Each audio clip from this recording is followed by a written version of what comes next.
Assalamualaikum warahmatullahi wabarakatuh. Apa kabar anak-anak Butiw? Semoga selalu dalam keadaan sehat ya. Kali ini Bu Tiwi akan menjelaskan materi tentang sistem endokrin atau sistem hormon. Sistem hormon ini melanjutkan dari materi sistem koordinasi. Sistem koordinasi melibatkan beberapa sistem di dalam tubuh manusia, mulai dari sistem saraf, sistem indera, dan sistem hormon. Untuk sistem saraf dan sistem indera itu sudah kita bahas sama-sama 2 minggu yang lalu. Nah, untuk kali ini Bu Tiwi akan menjelaskan sedikit tentang sistem hormon atau sistem endokrin. Apa sih hormon gitu ya? Hormon itu adalah senyawa kimia yang dihasilkan oleh kelenjar. Nama kelenjarnya adalah kelenjar endokrin. Hormon itu berperan untuk membantu aktivitas organ tertentu di dalam tubuh. Jadi, kelenjar itu dibagi menjadi dua. Ada kelenjar eksokrin dan ada kelenjar endokrin. Apa bedanya antara eksokrin dengan endokrin? Kalau kelenjar eksokrin yaitu kelenjar yang mengeluarkan zat sekretnya melalui saluran khusus. Jadi kelenjar eksokrin ini punya saluran khusus untuk mensekresikan zatnya. Contohnya ada kelenjar keringat, ada kelenjar air liur, lalu ada kelenjar air mata. Nah, kalau kelenjar endokrin, kelenjar ini tidak memiliki saluran khusus. Jadi, kelenjar ini mengeluarkan zat sekret berupa hormon itu langsung menuju ke pembuluh darah. Karena kelenjar endokrin tidak memiliki saluran khusus, kelenjar ini disebut juga sebagai kelenjar buntu. Nah, macam-macam kelenjar endokrin itu ada kelenjar hipofisis, ada kelenjar tiroid, ada kelenjar adrenal, lalu ada kelenjar timus, ada kelenjar paratiroid, dan yang lainnya. Kita lanjut. Oke, sebelum kita bahas macam-macam dari kelenjar endokrin, di sini ada tabel perbedaan kerja nih antara sistem saraf dan sistem hormon. Nah, perbedaannya di mana? Di sini ada bedanya nih. Yang pertama ada bedanya dari rangsangan. Untuk sistem saraf, itu rangsangannya dari luar. Sedangkan sistem hormon rangsangannya dari dalam. Jadi maksudnya seperti apa? Sistem saraf itu rangsangannya dari luar, bisa berupa apa? Bisa berupa cahaya, bisa berupa gelombang suara, bisa berupa zat kimia dari bau atau gas yang kita hirup, atau dari rasa ya, dari minuman ataupun makanan yang kita rasakan gitu oleh lidah. Jadi kan dari luar. Nah, sedangkan hormon itu rangsangannya dari dalam, karena hormon itu dihasilkan jika ada perintah dari si hipotalamus yang ada di bagian otak gitu.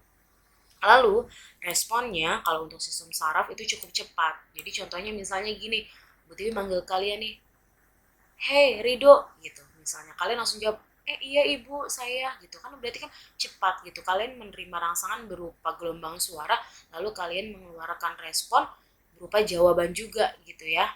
Iya ibu gitu. Berarti kan responnya cukup cepat seperti itu. Sedangkan dalam sistem hormon itu responnya agak lambat.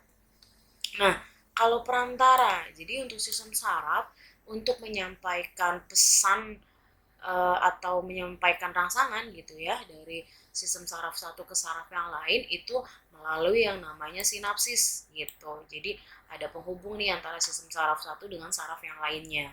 Itu perantaranya. Nah, kalau untuk sistem hormon, perantaranya itu apa?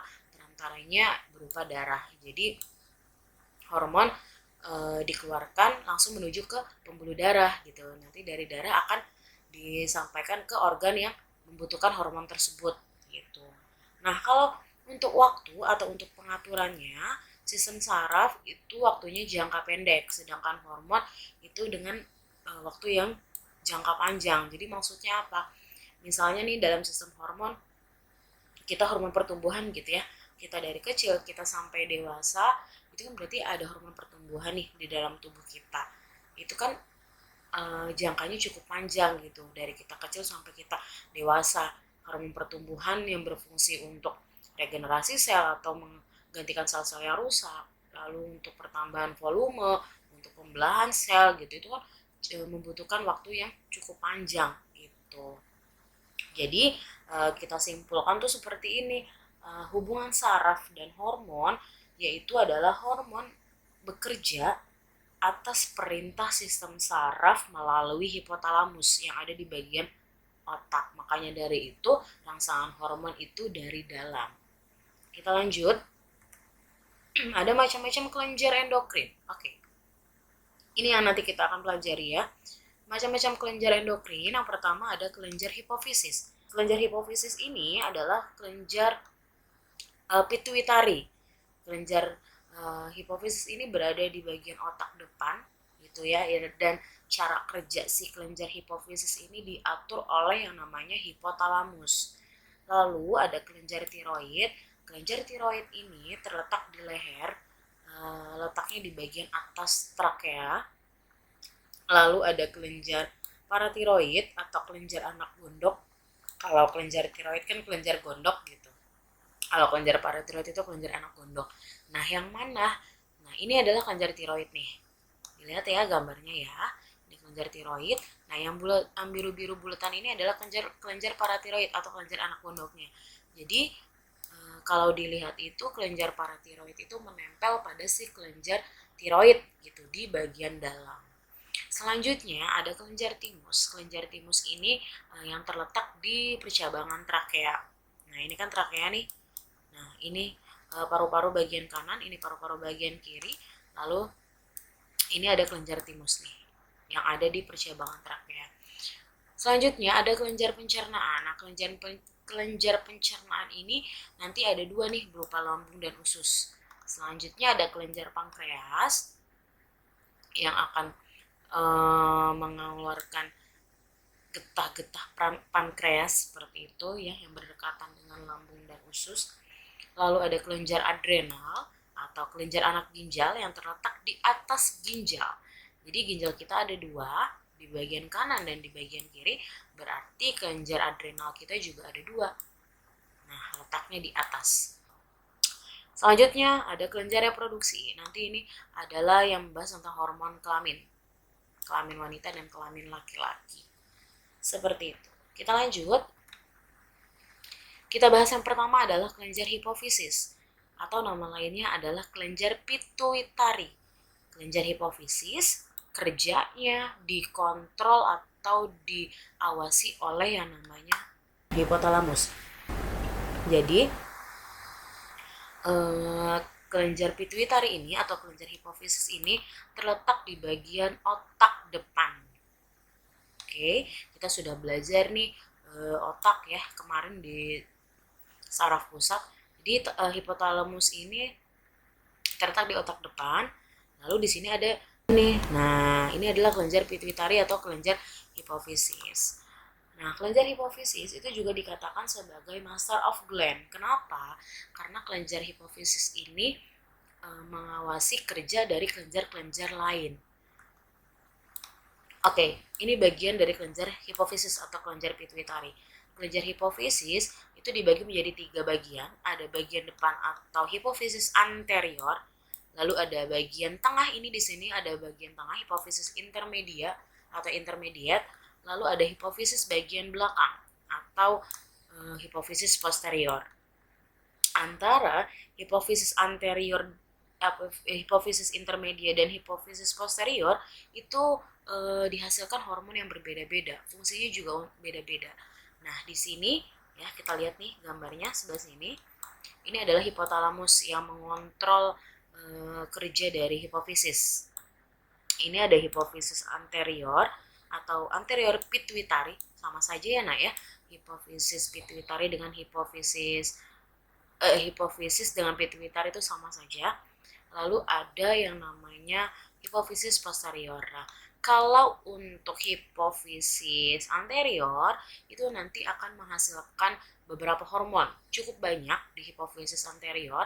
Yang pertama ada growth hormone atau hormon pertumbuhan. Nah, hormon pertumbuhan ini nanti merangsang sintesis protein dan metabolisme lemak, serta nanti merangsang pertumbuhan tulang dan otot.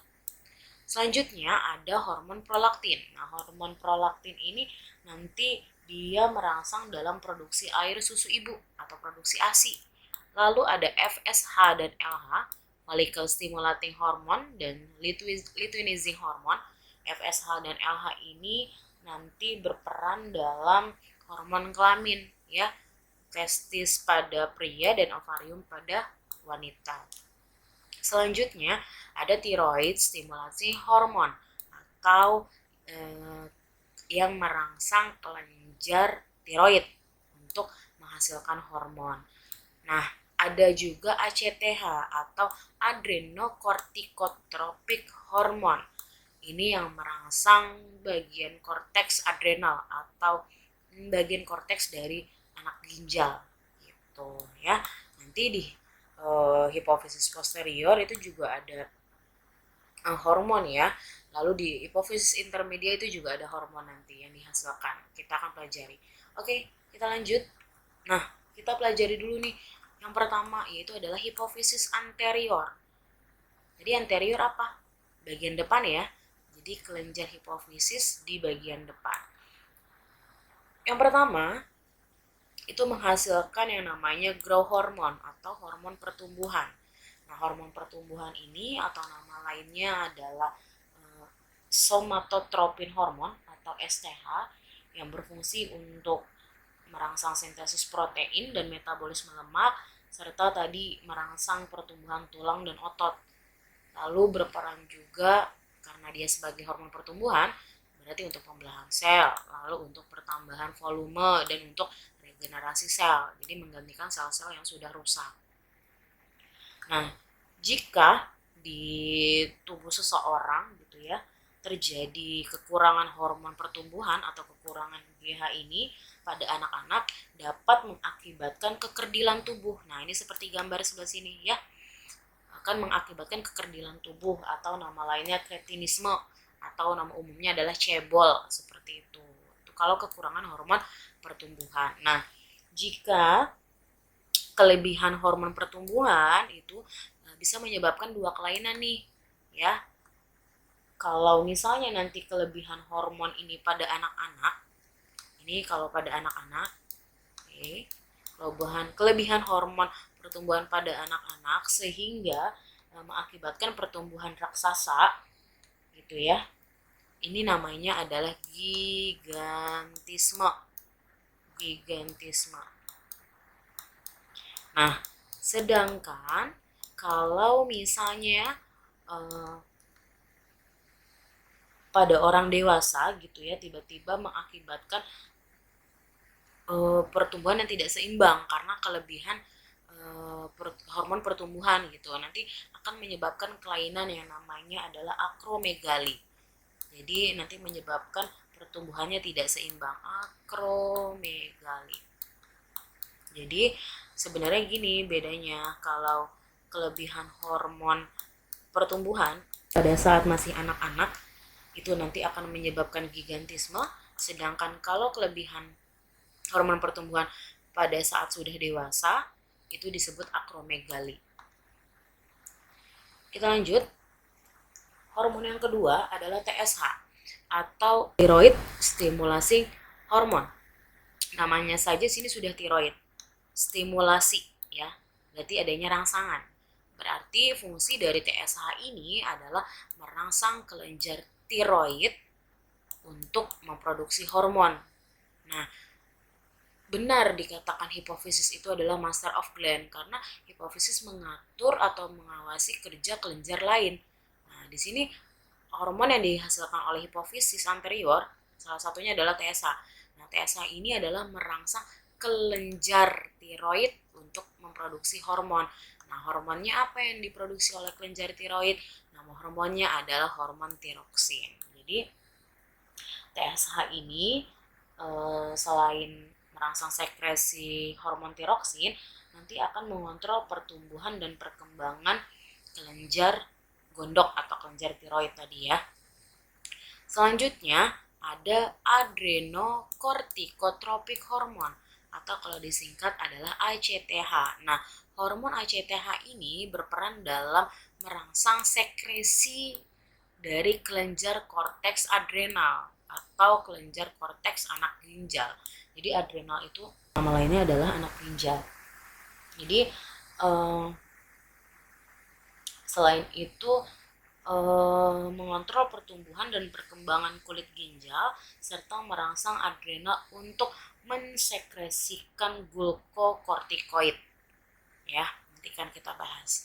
Selanjutnya ada hormon prolaktin atau disingkatnya PRL. Nah, hormon prolaktin ini berperan untuk memproduksi ASI. Jadi mempersiapkan gitu ya masa kehamilan dan melahirkan gitu. Jadi nanti hormon prolaktin ini memelihara korpus luteum untuk memproduksi hormon progesteron serta untuk merangsang produksi air susu ibu gitu. Selanjutnya masih di bagian hipofisis anterior, hormon yang kelima adalah luteinizing hormone atau yang disingkat adalah LH yang berperan dalam merangsang proses ovulasi. Nah, ovulasi ini adalah pelepasan ovum atau pelepasan sel telur. Lalu hormon LH ini juga untuk merangsang produksi hormon progesteron pada wanita. Yang keenam ada follicle stimulasi hormone atau disingkatnya adalah FSH. Nah, FSH ini berfungsi untuk merangsang pembentukan folikel. Lalu untuk merangsang produksi hormon estrogen pada wanita.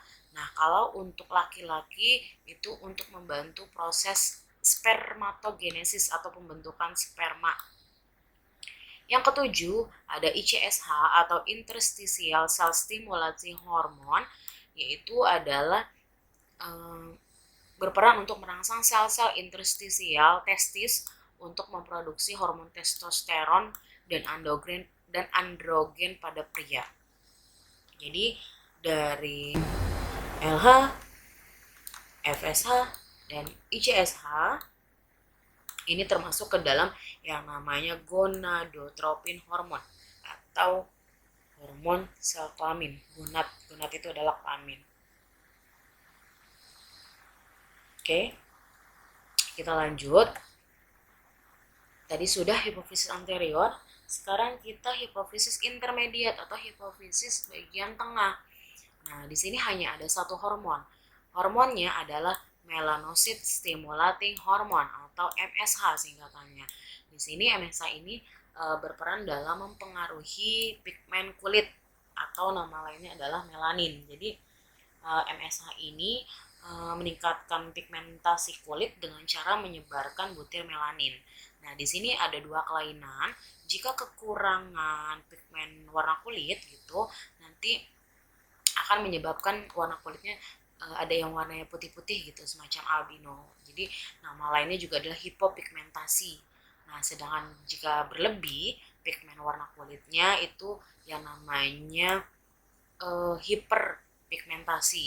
Jadi suka ada warna ini bercak-bercak warna hitamnya. Nah, berarti penyebaran melaninnya tidak merata seperti itu. Setelah tadi hipofisis anterior dan intermediate atau tengah, sekarang kita bahas hipofisis di bagian belakang. Hormon apa aja sih yang dikeluarkan oleh si hipofisis posterior? Itu ada dua. Yang pertama ada oksitosin yang berperan dalam membantu kontraksi uterus. Uterus itu adalah rahim pada saat melahirkan dan berperan untuk melancarkan ASI. Jadi untuk ibu hamil dan untuk melahirkan itu dibantu oleh dua hormon prolaktin dan hormon oksitosin gitu ya untuk melancarkan si ASI gitu.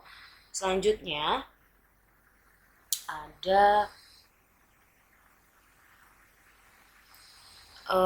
ADH atau antidiuretik hormon atau nama lainnya adalah vasopresin. Nah, ADH ini berfungsi untuk reabsorpsi air di ginjal. Selanjutnya mempengaruhi permeabilitas jaringan dinding tubulus ginjal. Jadi karena adanya permeabilitas jaringan dinding tubulus ginjal, ini berfungsi untuk mengatur pengeluaran urin.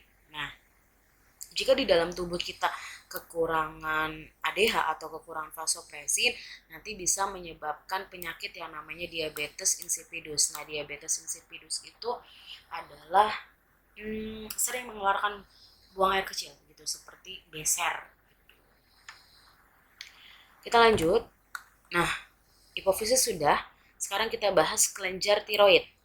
Kelenjar tiroid atau nama lainnya adalah kelenjar gondok yang terletak tadi di atas trakea gitu ya. Ini kan trakea kita nih gitu. Nah, ini di atasnya tuh, di bagian atas trakea itu ada kelenjar tiroid. Nah, kelenjar tiroid ini menghasilkan hormon tiroksin atau nama lainnya adalah T4 dan hormon triodotironin atau nama lainnya adalah T3. Tiroksin dan triodotironin ini berperan dalam metabolisme karbohidrat, lalu distribusi garam, lalu pengubahan glukosa menjadi glikogen atau gula otot. Nah, selanjutnya kelenjar tiroid juga menghasilkan hormon yang namanya kalsitonin. Nah, hormon kalsitonin ini berperan untuk menjaga keseimbangan kalsium darah. Yang ketiga ada kelenjar paratiroid atau nama lainnya adalah kelenjar anak gondok. Nah, kelenjar anak gondok ini ya, ini terletak di bagian belakang dari kelenjar tiroid. Nah, jadi ini adalah kelenjar tiroid nih. Nah, ini adalah kelenjar tiroid. Nah, yang bulat oren ini adalah kelenjar paratiroidnya berjumlah 4 yang terletak di belakang kelenjar tiroid. Kelenjar paratiroid itu menghasilkan hormon. Nama hormonnya adalah paratormon yang berperan untuk mengatur pertukaran ion kalsium dan fosfor dalam darah. Jadi agar seimbang. Selanjutnya ada kelenjar timus. Kelenjar timus ini terletak di percabangan trakea. Ini trakeanya. Nah, ini paru-paru kanan dan ini paru-paru kiri. Nah, ini adalah kelenjar timusnya. Kalau diperbesar kurang lebih bentuknya seperti ini. Sip. Nah, kelenjar timus berfungsi untuk mengatur pertumbuhan dan untuk membentuk sistem imun. Nah, selain itu, kelenjar timus juga menghasilkan hormon. Nama hormonnya adalah timosin.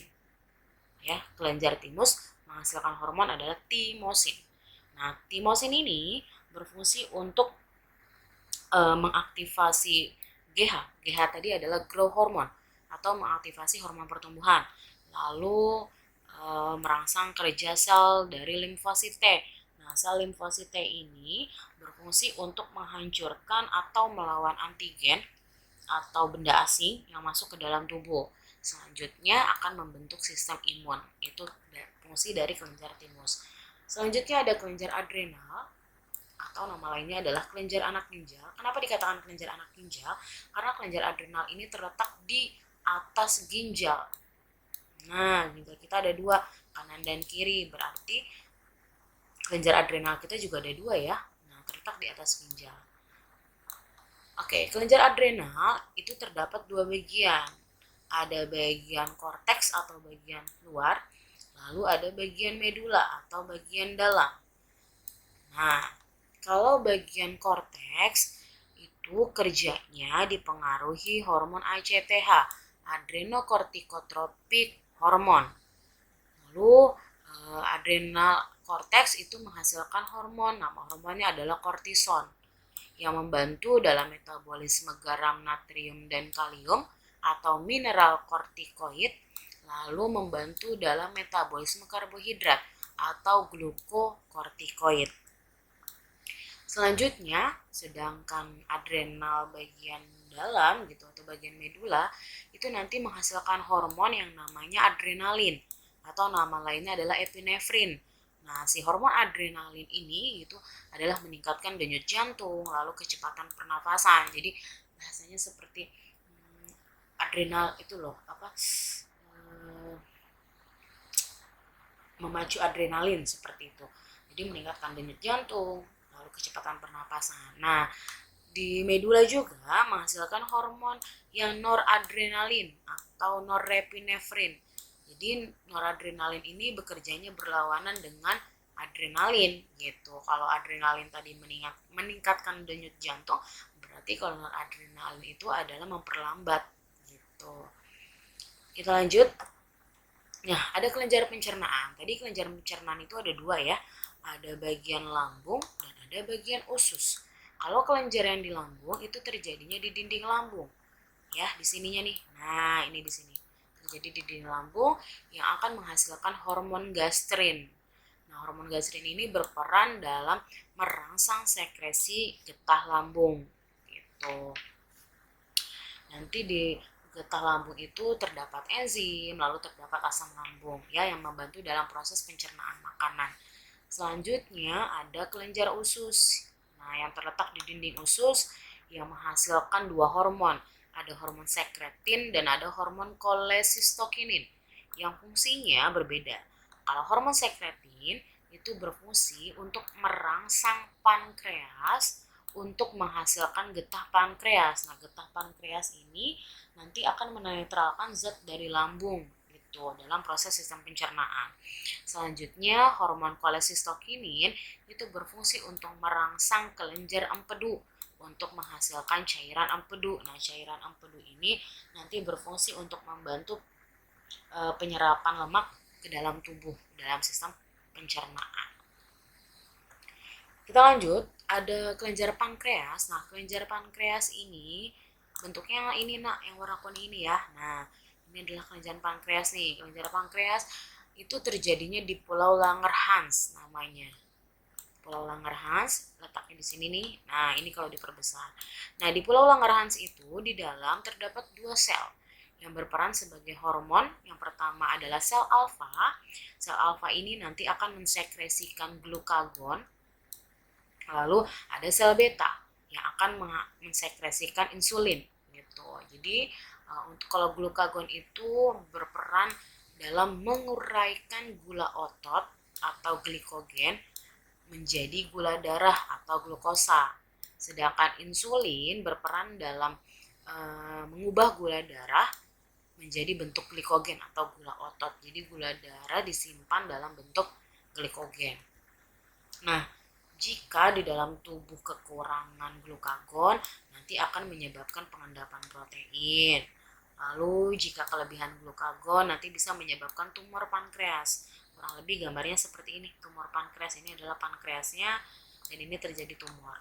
Lalu jika kekurangan insulin nanti akan menyebabkan DM atau diabetes mellitus gitu ya. Nah, diabetes mellitus ini adalah jika kekurangan insulin. Kenapa? Karena kalau insulin itu kan tadi fungsinya adalah menyimpan gula darah dalam bentuk gula otot atau gula hati gitu atau glikogen. Nah, kalau kita kurang berarti nanti gula darah yang ada di dalam tubuh kita itu ini dong akan keluar bersama urin gitu. Makanya akan menjadi namanya kencing manis seperti itu. Lalu jika kelebihan insulin nanti bisa menyebabkan penurunan kadar glukosa dalam darah seperti itu. Terakhir ada kelenjar reproduksi. Nah, kalau kita bicara reproduksi berarti kita akan berbicara hormon kelamin pada wanita dan pada laki-laki. Kita bahas yang pada wanita dulu. Ya, kelenjar reproduksi pada wanita itu terjadi di ovarium. Di sini ya. Nah, di ovarium. Apa aja sih hormon yang dikeluarkan gitu ya? Hormon yang dikeluarkan itu ada hormon estrogen dan ada hormon progesteron. Kalau hormon estrogen itu dihasilkan oleh yang namanya follicle de Graaff. Yang mana? Follicle de Graaff nih, yang ini nih. Oke, ya. Yang dirangsang oleh FSH atau follicle stimulating hormone. Jadi estrogen ini dihasilkan sebelumnya itu ada rangsangan dulu nih dari si FSH. Nah, FSH itu adalah hormon yang dihasilkan di hipofisis anterior. Lalu, fungsi dari hormon estrogen itu adalah menimbulkan dan mempertahankan tanda-tanda kelamin sekunder pada wanita. Lalu, berperan dalam penebalan endometrium dan menstimulus atau merangsang proses ovulasi atau pelepasan ovum. Lalu ada hormon progesteron. Hormon progesteron itu dihasilkan oleh corpus luteum yang mana gitu ya. Yang ini nih corpus luteum. Jadi nanti kita akan pelajari ini lebih lanjut di sistem reproduksi.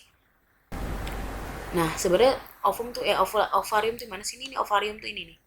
Nih, yang besar. Nah, di dalam ovarium tuh ada oosit, ada corpus luteum gitu ya. Dan ada follicle de Graaff tadi. Lalu, kita lanjut ke hormon progesteron. Tadi, hormon progesteron dihasilkan oleh corpus luteum yang dirangsang oleh LH, luteinizing hormone. Nah, luteinizing hormone ini adalah hormon yang dihasilkan juga dari hipofisis anterior. Lalu fungsinya untuk mempersiapkan dinding uterus atau dinding rahim untuk menerima ovum yang sudah dibuahi.